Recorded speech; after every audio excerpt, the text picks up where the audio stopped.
In next 15 minutes we are going to cover very important topic on time complexity of recursion.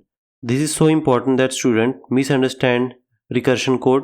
They fail to understand time complexity of DFS, which is heavily used in tree. They fail to understand time complexity of various DP solutions. We are going to cover everything in this video. By the end of this video you will have good grasp on time complexity of recursion. Not just on recursion, but you will understand the heart and soul of the time complexity. So let's say you have this function f, right, where n is the input. If n is equal to 1, we are going to return 1. This is the base condition that we have, correct, for the recursion. If not, then we are taking n out, we are adding it to f of n minus 1. We are again calling this function f. This is the recursion, but we are passing n minus 1. So what will happen when n is equal to 3? Let's understand this entire process by taking an example. Let's say n is equal to 3. So what will happen? This n will be passed to function f. Now 3 is not equal to 1. So what it will do? It will write 3 plus f of 2. That is n plus n minus 2. Now again this f of 2 will start its own computation, where it will have 2 plus f of 1. Now this f of 1 will return 1 because 1 is equal to 1 here, which is the condition we have here, and it will be returned 1. Now this 1 will go here. It will perform addition operation and it will return the value to this. Again this will perform addition operation and the answer will be returned. Get my point? For f of 1 we are returning value 1. For f of 2 we are doing one operation, that is addition operation. For f of 3 we are doing again one operation, single operation, addition operation. So when n is equal to 3, the total number of operation that we perform is this addition operation once we get the value of f of 2. This addition operation once we get the value of f of 1. And in f of 1 we are not doing anything other than returning the value directly because this n is equal to 1 and we return the value of 1 in that case. Now let's try to generalize this for n. Okay, so f of n will do n plus f of n minus 1. This will keep on going till we have f of 1. F of 1 will return the value to f of 2. F of 2 will perform one single addition operation, that is O of 1, that is constant amount of time, because as we have mentioned, when an operation or a piece of code that doesn't depend upon the input, we say that it is constant amount of time, correct? Here we are just performing the addition operation. Similarly, the value of f of 2 will be returned to value of f of 3. F of 3 also we are performing O of 1 operation. Why? Because we are adding this 3 into f of 2. We got the value of f of 2 which is going to be 3. So f of 3 value is going to be 6. That is just simple addition. That will take O of 1 time because addition operation is not dependent upon the input value. Whatever you pass, it's just going to add, that is a constant amount of time operation. And this will keep on happening, and this f of n minus 3 will have its own value and it will be added to n minus 2. This is addition operation again which will take O of 1 time. Similarly, this addition operation again it will take O of 1 time. This n plus f of n minus 1 will be an addition operation which is going to take O of 1 time once we get the value of f of n minus 1. So we are doing simple addition operation at every single stage. And how many stages we have? We start from 1, we go to 2, 3 till we reach n. So there are n stages. So it's going to be n into O of 1, that is O of n. So for this particular recursion, we have time complexity of O of n. This is very simple, right? We are performing a single operation at every single stage. How many stages we have? N stages we have.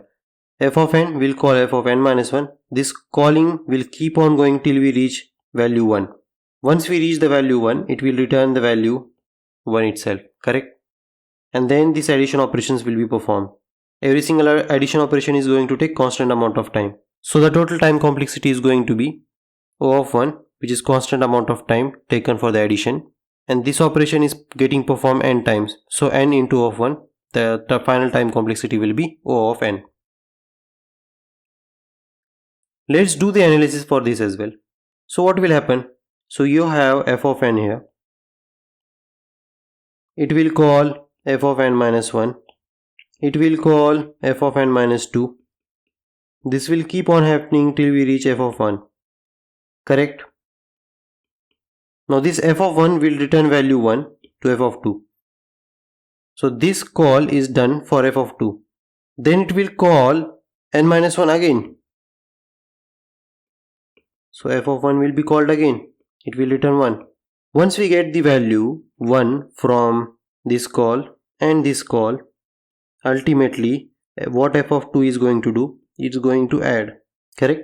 And after adding, it will return the value to f of 3. So this is what keeps on happening. Once f of n minus 1 will be computed, it will call again f of n minus 1. Same thing will be computed again here as well.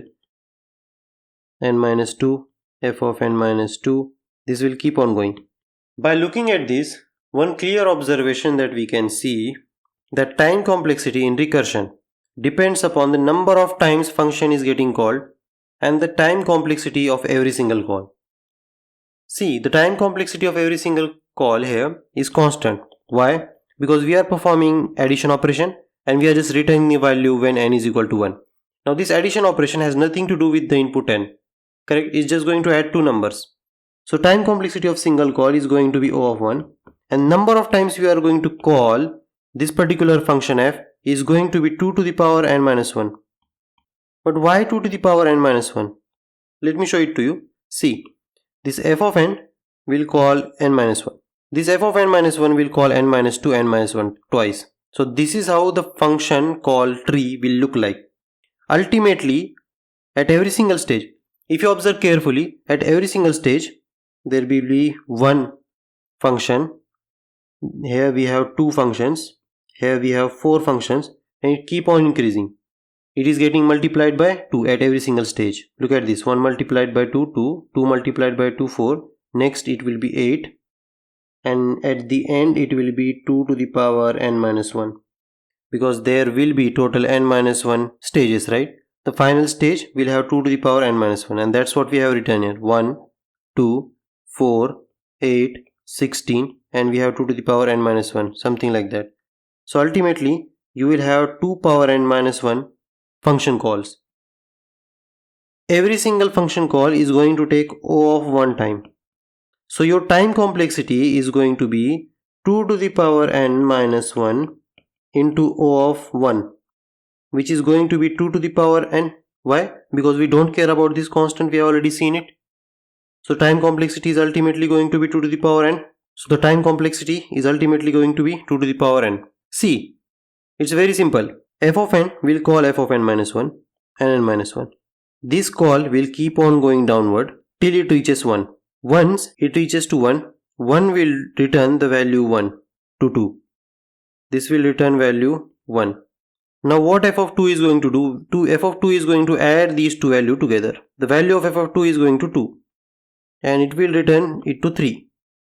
Same thing here as well. At every single function call or every single node, we are performing a single operation that is going to take O of 1 time. That is an addition operation, right? So it's going to take O of 1 time. It's going to take O of 1 time. It's going to take O of 1 time. It's going to take O of 1 time. How many function call are there for f of 2?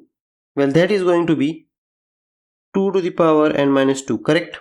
Because at every single stage it's getting multiplied by 2. Finally, you know that it's going to be f 2 to the power n minus 1.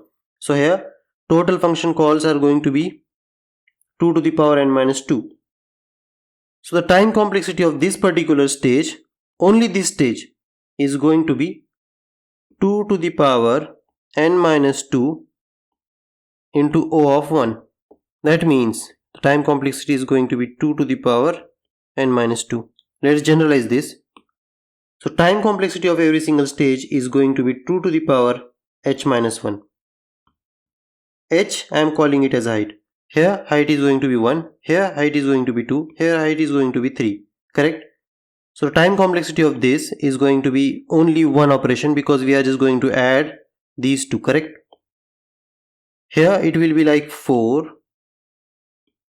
no sorry, here it will be like 2, addition operation here, correct?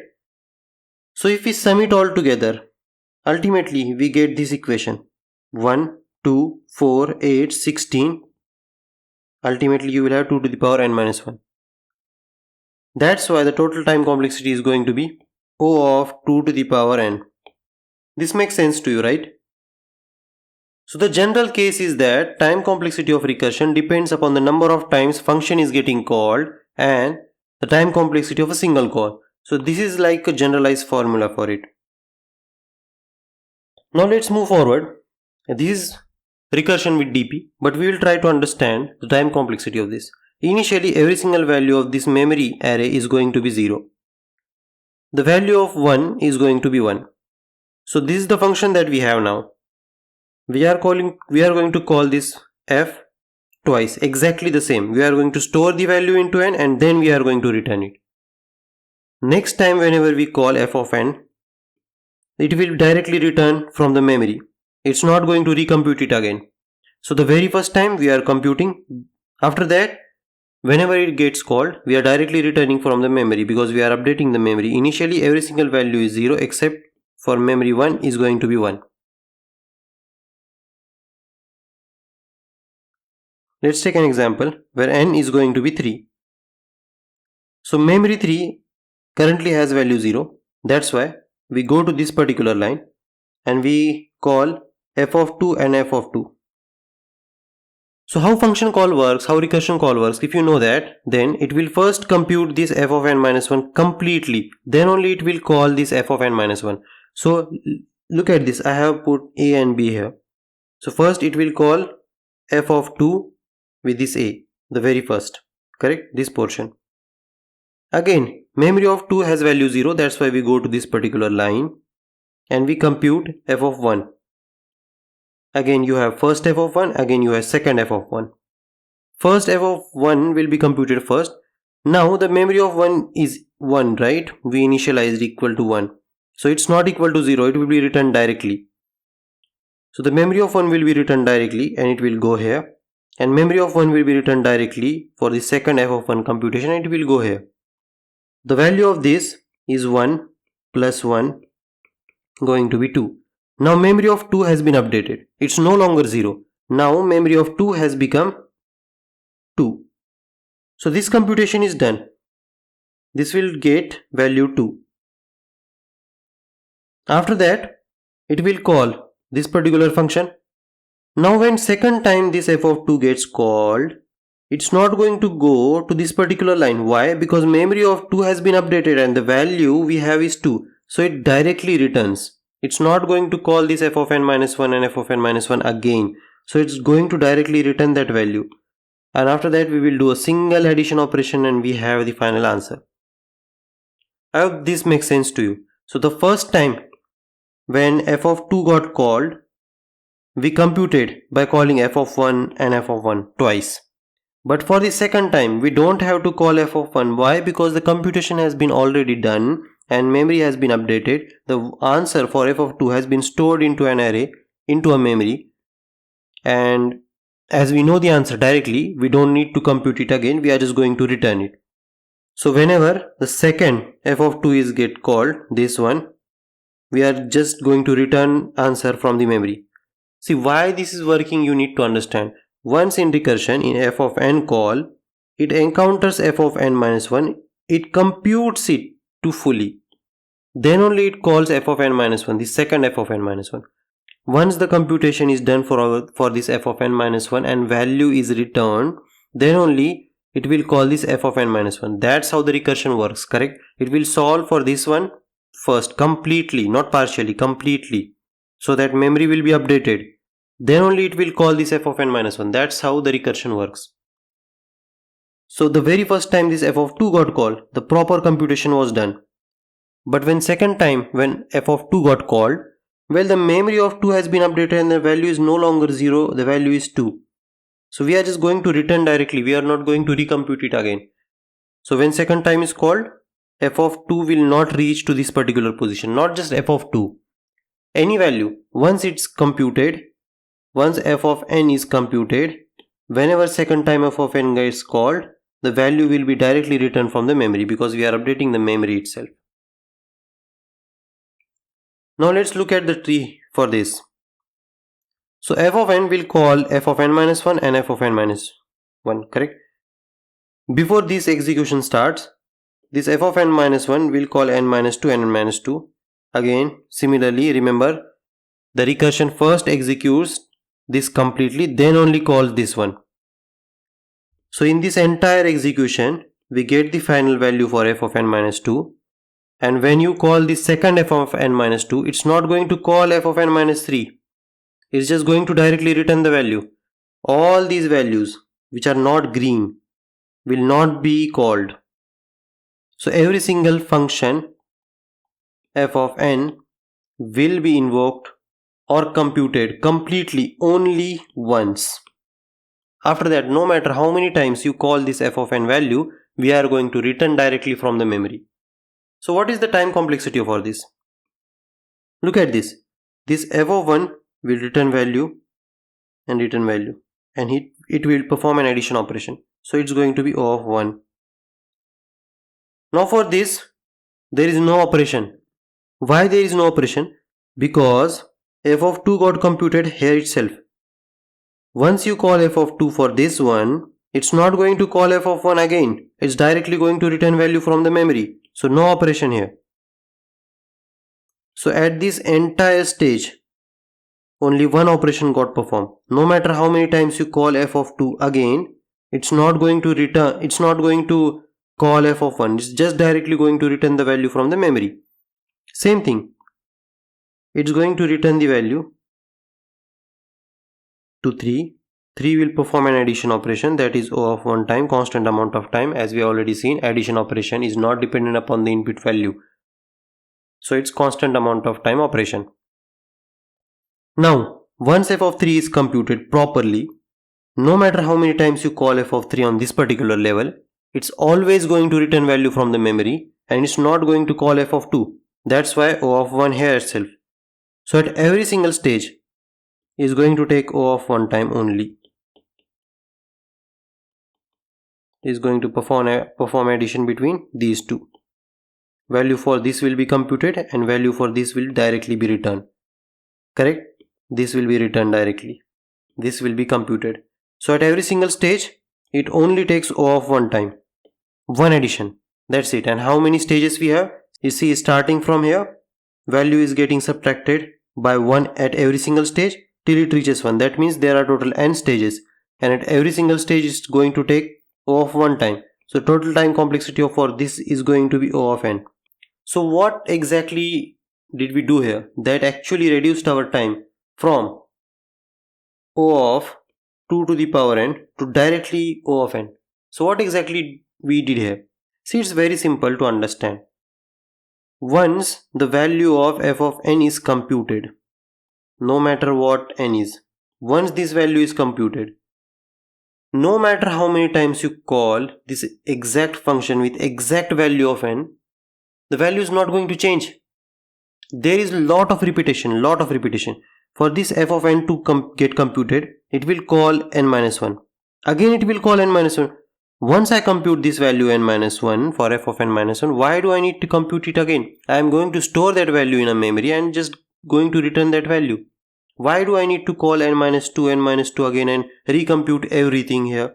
Once I have computed the value for f of n minus 1, why do I need to recompute it here again? I am just going to store that value into the memory and just going to return whenever I require it. Simple as that, right? So this is the main crux or main heart and soul of DP. We store the repetitive task into the memory by computing it once, and whenever we require it, we return the value. Simple as that. Very straightforward. So look at this. Earlier, without DP, we need to compute this value. For this value, we called n minus 2, and it will call n minus 3, again n minus 3. It will keep on going on. Now this particular stage, we need one single addition operation. And this particular stage, there are exactly two addition operations that will happen. N minus 2 here, and n minus 2 here. Right? But this addition operation is not required in our second approach. Why? Once you compute the value here for n minus 1, you don't need to call it again n minus 2. You know the value of n minus 1, f of n minus 1, you are just going to directly return it. So there is no addition operation here. So that's how we managed to reduce our time from O of 2 to the power n to O of n. I hope this is clear. Please rewatch it again. If you don't understand anything from this video, please comment it down below. I will recover it again. I will make another video with strong examples by writing the code, executing by step. Please rewatch it again.